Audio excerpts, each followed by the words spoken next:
Election কমিশনের ফুল বেঞ্চকে meet করেছি। আমি যে কথাটা খালি বলতে পারি, আপনারা বলছেন না যে আসল তৃণমূল কংগ্রেস, যে বেকুব ভাবে যে কোথাও গিয়ে দাবি করতে হবে যে আসল তৃণমূল কি, সে কোনোদিন তৃণমূলই হতে পারে না, আর সে তৃণমূল কি তাও বুঝতে পারে না। मांग का तो कोई सवाल नहीं, हम लोग ऑल इंडिया तृणमूल कांग्रेस है, तो मांग क्या करेंगे? हम लोग ऑल इंडिया तृणमूल कांग्रेस है, मेजॉरिटी 2/3 से भी ज्यादा एमएलएज आर विद अस।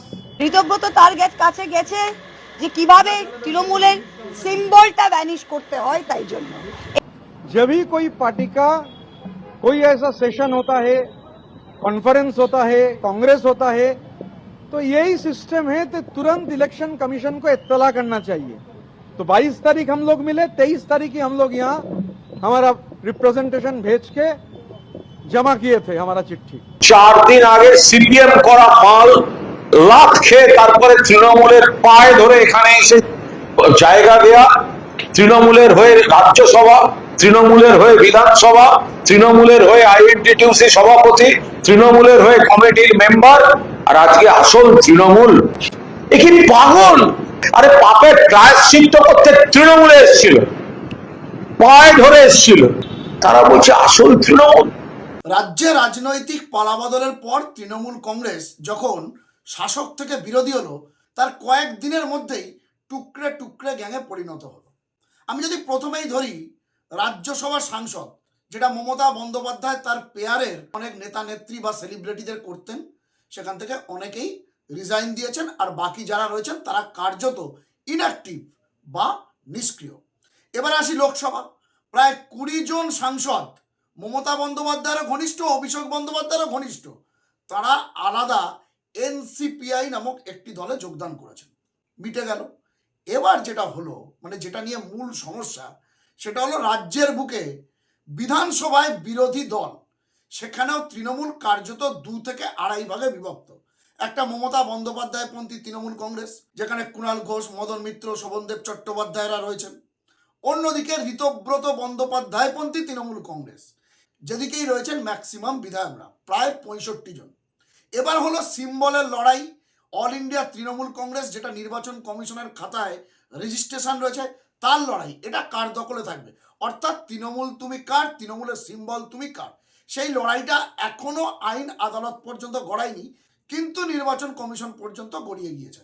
এদিন নির্বাচন কমিশনের ফুল বেঞ্চের সামনে, যেখানে মুখ্য নির্বাচন কমিশনার জ্ঞানেশ কুমারও হাজির ছিলেন, তার সঙ্গে বৈঠক করেন ঋতব্রত বন্দ্যোপাধ্যায়পন্থী তৃণমূলের 10 বিধায়ক, যারা অরূপ রায় অর্থাৎ হাওড়ার বর্ষিয়ান তৃণমূল বিধায়ক, তাকে সামনে রেখে বা তাকে অল ইন্ডিয়া তৃণমূল কংগ্রেসের চেয়ারপারসন মমতা বন্দ্যোপাধ্যায় সেই চেয়ারে বসিয়ে এদিন তৃণমূল কংগ্রেস দলটা যে তাদের, সেই দাবি করেন। কমিশন তাদের বক্তব্য শুনেছে, হয়তো এবার মমতা বন্দ্যোপাধ্যায়পন্থী তৃণমূল কংগ্রেস নেতৃত্বকেও ডাকতে পারেন, সেদিকে আমাদের নজর থাকবে, আগের একটা প্রতিবেদনে বলেছি। আর নির্বাচন কমিশনের সঙ্গে বৈঠক করার পর ঋতব্রত বন্দ্যোপাধ্যায় বাইরে এসে সাংবাদিক সম্মেলন করলেন, আর ঋতব্রত বন্দ্যোপাধ্যায়দের এই ভূমিকাকে ফের কটাক্ষ করলেন, তোপ দাগলেন তৃণমূলের সাংসদ মহুয়া মৈত্র এবং কুণাল ঘোষ।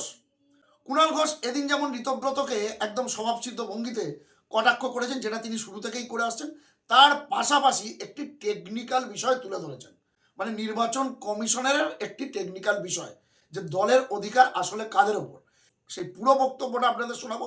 পাশাপাশি মহুয়া মৈত্র, তিনি একটু অ্যাগ্রেসিভ, তিনিও কিন্তু এই ঋতব্রত বন্দ্যোপাধ্যায়পন্থী তৃণমূল কংগ্রেসকে কটাক্ষ করেছেন, বিদ্রোহীদের কটাক্ষ করেছেন, এবং একটি জায়গায় মহুয়া মৈত্র একটা ইঙ্গিত দিয়েছেন, সেটা অনেকেই হয়তো খেয়াল করেছেন, অনেকেই হয়তো খেয়াল করেননি। মহুয়া মৈত্র কিন্তু বলছেন মমতা বন্দ্যোপাধ্যায় মানেই তৃণমূল, তৃণমূল মানেই মমতা বন্দ্যোপাধ্যায়। নতুন কথা নয়, এটা সবাই জানে, এটা সবাই এক বাক্যে স্বীকার করে, কিন্তু আবারও একটা ছোট্ট করে হিন্ট বা ইঙ্গিত তিনি দিয়েছেন যে মমতা বন্দ্যোপাধ্যায় জোড়া ফুল প্রতীকটা এঁকেছেন, তার হাত আছে, তিনি আবার নতুন কোনো প্রতীক এঁকে নেবেন। কংগ্রেসের সুদিনে নিজে একা বেরিয়ে এসে যিনি সিম্বল এঁকে 9টা এমপি থেকে একটা এমপি থেকে আবার ফিরে গিয়ে 3-3বার চিফ মিনিস্টার হয়েছেন, তাকে সিম্বল নিয়ে ভাবতে হয় না, তার হাত কাজ করে তিনি আরেকটা সিম্বল আঁকতে পারেন, তার হাত কাজ করে তিনি আরেকটা সিম্বল আঁকতে পারেন, তার হাত কাজ করে তিনি আরেকটা সিম্বল আঁকতে পারেন। এই বিষয়টাই কিন্তু অনেকের খটকা লাগছে।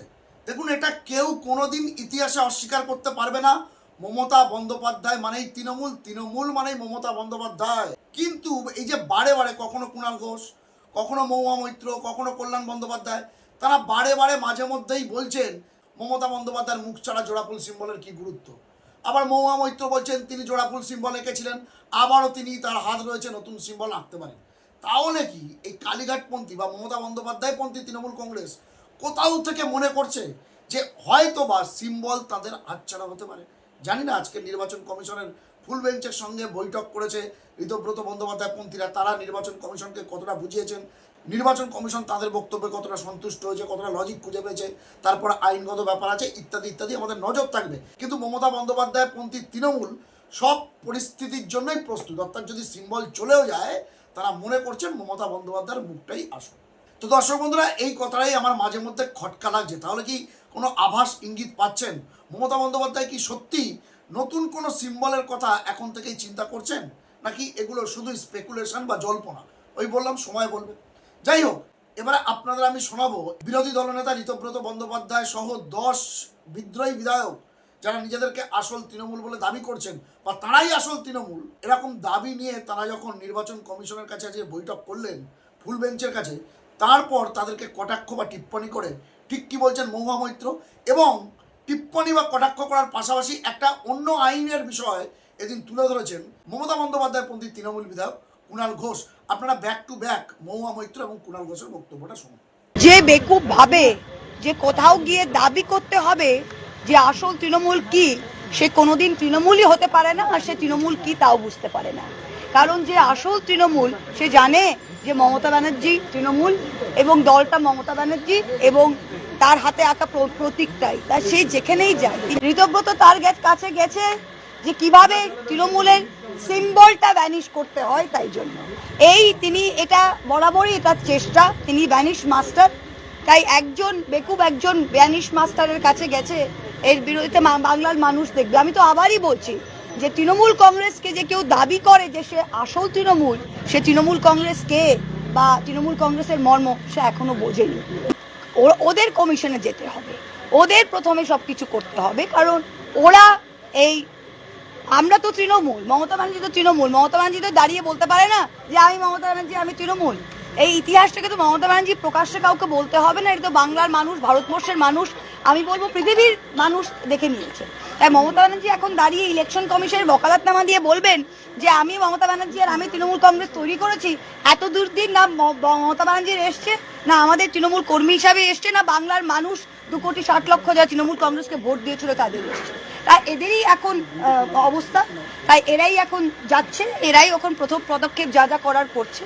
আমরা তো পরিষ্কার বলে দিয়েছি যে আমরা যারাই, আর আরেকটা জিনিস আপনারা যদি শুনলেন, আজকে তাদের একজন এমপি, গদ্দার এমপিকে জিজ্ঞেস করা হয়েছে, এমপি লবি আবার বলছে, গদ্দার লবি যেটা, গদ্দার লবি বলছে ভাই আমরা এনসিপিআই, ওরা কি আমরা জানি না, ব্যাপারটা বুঝলেন?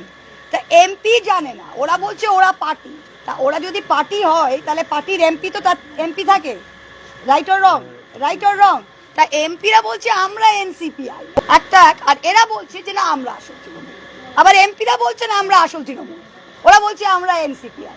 এরা একবার প্রথমে বললো, এরা বললো যে না আমরা দিদির সাথে আছি, আমরা শুধু এলওপি করছি, এখন বলছে আমরা আসল তৃণমূল। ভাই ঠিক আছে, তোমরা প্রমাণ করো তোমরা আসল তৃণমূল, দিদিকে তো কি দাঁড়িয়ে প্রমাণ করতে হবে না, বাংলার মানুষ জানে কে আসল তৃণমূল। আর আমি আবার একই জিনিস বলছি যে মহিলা দাঁড়িয়ে তিনি নিজে সিপিএম এর আমলে কংগ্রেসের রমরমা বাজার ছেড়ে কংগ্রেসের সুদিনে নিজে একা বেরিয়ে এসে যিনি সিম্বল এঁকে 9টা এমপি থেকে একটা এমপি থেকে আবার ফিরে গিয়ে 3বার চিফ মিনিস্টার হয়েছেন, তাকে সিম্বল নিয়ে ভাবতে হয় না, তার হাত কাজ করে তিনি আরেকটা সিম্বল আঁকতে পারেন। তাই এই জিনিসটা তো ওদের নেই, এই জিনিসটা তো ওদের নেই, সেটাই মেন। আর আমি দুটো জিনিস বুঝে গেলাম, আমি বুঝে গেলাম তারা বিজেপি, আর আমি এটাও বুঝে গেলাম যে তৃণমূলের মধ্যে থেকেও যারা আসলে বিজেপি। এটা बिकाऊ का माल और टिकाऊ का माल, जो बिकाऊ का माल था वो बीजेपी के पास बिक गया, और जो टिकाऊ का माल है वो अभी तक टिक रहा है। তাই আমরা হচ্ছে টিকাউ का माल, আমরা কিন্তু টিকে থাকবো, যারা बिकाऊ का माल যারা চলে গেছে। সম্পূর্ণ আজ দিল্লিতে যে সার্কাসটা দেখা গেছে, এই সার্কাসটা হচ্ছে তৃণমূল কংগ্রেসের সম্পর্কে বিভ্রান্তি তৈরির জন্য তারা এই ধরনের একটা নজিরবিহীন কাজ। আমরা খুব স্পষ্টভাবে বলি যে এই যে নির্বাচন কমিশন, তারা কিন্তু তাদের রুলটা সব পার্টিকে জানিয়ে দিয়েছিল। কি রুল?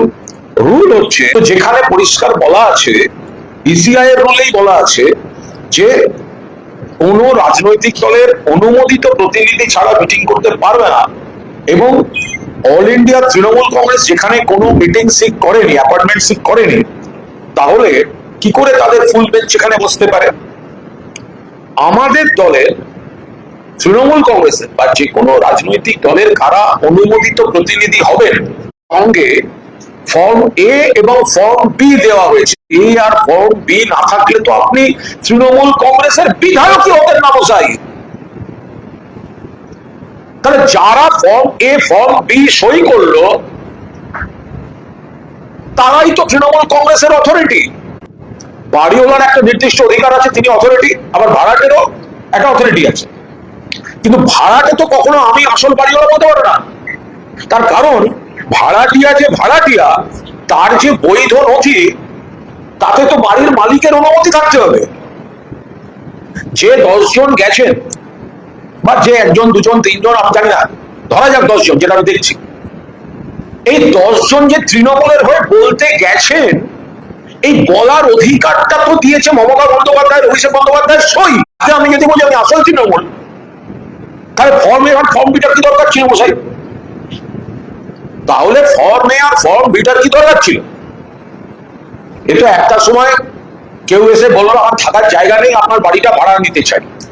বাড়িওয়ালা বলেন আচ্ছা থাকুন, আমার 294টা ঘর আছে, আপনি কয়েকটা জায়গায় থাকুন। এবার ভাড়াটিয়া হঠাৎ বলছেন আমি বাড়ির মালিক। তার কারণ ভাড়াটিয়াদের পেছনে পাড়ার কোনো দাদা রয়েছে। ভাড়াটিয়া যারা সেইটা সার্টিফাই করেছেন মমতা ব্যানার্জি, এফিডেভিট দেখুন, appointments to any Tom Dick and Harry. কি করে দিতে পারে? একটা দল থেকে যাকে বহিষ্কার করা হয়েছে তাকে কি করে ইলেকশন কমিশন অ্যাপয়েন্টমেন্ট দিতে পারে? একটা দল তার অনুমোদিত রিপ্রেজেন্টেটিভ নয় করছে। ভোটে তো নানা কারচুপি, ভোট লুটে তো নানা কারচুপি হয়েছে, ভোটার লিস্টে তো কারচুপি হয়েছে। তারপরেও কেন? কারণ জানে যে মমতা বন্দ্যোপাধ্যায় আবার শক্তিশালী এবং মমতা বন্দ্যোপাধ্যায়ের সঙ্গে জনসমর্থন আছে। ফলে যারা আজ দেখা করেছেন অধিকার বহির্ভূত, ভিত্তিহীন, বিজেপি স্পন্সর্ড, অনৈতিকভাবে ইসিআই যাদেরকে সাপোর্ট করেছে, অনৈতিকভাবে ইসিআই যাদের অ্যাপয়েন্টমেন্ট দিয়েছে, যারা তৃণমূল হিসেবে গণ্য হচ্ছে, ফর্ম এ এবং ফর্ম বি পূরণ করে মমতা বন্দ্যোপাধ্যায় এবং অভিষেক বন্দ্যোপাধ্যায়ের সই ব্যবহার করে তারা নিজেরা আগে তৃণমূল হয়েছে, এবার বলছে আমরা আসল তৃণমূল। সেই জায়গায় দাঁড়িয়ে এটা গণতন্ত্রের পক্ষে অত্যন্ত আপত্তিকর। কিছু বেঈমান, কিছু গদ্দার, যারা 2 মাস হয়নি ভোটে জিতেছে, তৃণমূলের প্রতীকে মমতা বন্দ্যোপাধ্যায়ের দলের হয়ে জিতেছে, জিতে এখন তারা বিজেপির হাত শক্ত করতে তারা এই কাজ করছে। ভেবে দেখুন তো, এটা তো আইন বা টেকনিক্যাল কথা বললাম, একটু বিবেকের কাছে আসুন তো। যে মমতা বন্দ্যোপাধ্যায় এতদিনের স্ট্রাগল তৃণমূল কংগ্রেস, যে মমতা বন্দ্যোপাধ্যায় তৃণমূল কংগ্রেসের ডাকে এত কোটি কোটি মানুষ সাড়া দিয়েছেন, এত শহীদ, এত কর্মী, এত আক্রান্ত, এত তাদের আবেগ, তাদের উপর ভর করে জিতে যে বেঈমান, যে গদ্দাররা ভোটের পর এলাকায় যাচ্ছে না, আক্রান্ত কর্মীদের পাশে দাঁড়াচ্ছে না, থানায় যাচ্ছে না, শুধুমাত্র বিজেপির হাতে তাহা খেয়ে ইলেকশন কমিশনের অপব্যবহার করা হচ্ছে যেখানে, তাতে তারা মমতা বন্দ্যোপাধ্যায়ের পিঠে ছুরি মারতে নেমেছে। ফলে এদের এই অনধিকার কাজ মানুষ বিচার করছেন। বিজেপি এবং ইলেকশন কমিশনের সৌজন্যে, দাক্ষিণ্যে, দয়ায়, চক্রান্তে তারা যাই করছে, তৃণমূল কংগ্রেসের প্রকৃত কর্মীরা এবং বাংলার মানুষ তারা মমতা বন্দ্যোপাধ্যায়ের সঙ্গে ছিলেন, আছেন, থাকবেন। সর্বভারতীয় তৃণমূল কংগ্রেস এবং মমতা বন্দ্যোপাধ্যায়ের সমর্থক। তৃণমূল মানে মমতা বন্দ্যোপাধ্যায়, মমতা বন্দ্যোপাধ্যায় মানে তৃণমূল। 4 দিন আগে সিপিএম করা মাল লাত খেয়ে তারপরে তৃণমূলের পায়ে ধরে এখানে এসে জায়গা দেয়া, তৃণমূলের হয়ে রাজ্যসভা, তৃণমূলের হয়ে বিধানসভা, তৃণমূলের হয়ে আইএনটিটিউসি সভাপতি, তৃণমূলের হয়ে কমিটির মেম্বার, আর আজকে আসল তৃণমূল মমতা বন্দ্যোপাধ্যায়ের এত বছরের লড়াই, এত বছরের স্ট্রাগল, তার উপর দাঁড়িয়ে আমরা এক একজন এমএলএ, এক একজন এমপি, এক একজন কাউন্সিলর, এক একজন পঞ্চায়েত, এক একজন কমিটি মেম্বার, এক একজন মন্ত্রী, এই সমস্ত হওয়ার পর, নিজেদের প্রতিষ্ঠা হওয়ার পর আজকে ওই মহিলার কাছ থেকে দল আর প্রতীক ছিনিয়ে নেওয়ার খেলা। এরা তো নিজেদের মায়ের পিঠে ছুরি মারতে পারে যারা এই খেলা খেলে। বলছে আসল তৃণমূল, আপনি ভাবতে পারেন যে মালটা সিপিএম এ ছিল সে বলছে আমি 21শে জুলাই শহীদ দিবস পালন করব। এ কি পাগল? 21শে জুলাই 93 শহীদ দিবস, 14 জনকে খুন করেছিল, no I card no vote, Mamata Banerjee বলেছিলেন। সেই সময় বা তারপরে যারা সিপিএম করেছে, যারা দিল্লিতে মমতা বন্দ্যোপাধ্যায়কে, অমিত মিত্রকে লাঞ্ছিত করেছে, সে বলছে শহীদ দিবস পালন করব। আরে পাপের প্রায়শ্চিত্ত করতে তৃণমূলে এসেছিল, পায়ে ধরে এসেছিল। তারা বলছে আসল তৃণমূল। মানুষের একটা বিবেক বলে কিছু থাকবে, রাজনীতিটা আর কত নর্দমায় যাবে এই সুবিধাবাদীদের হাতে পড়ে। ওদের সঙ্গে যাদের দেখা যাচ্ছে তাদের 95% মন থেকে ওদের সঙ্গে নেই। তো দর্শক বন্ধুরা, তৃণমূল তুমি কার, এই যে একটা কেওয়াজ তৈরি হয়েছে, এটা নিয়ে সব পক্ষের বক্তব্যই আপনাদের আমি শোনালাম।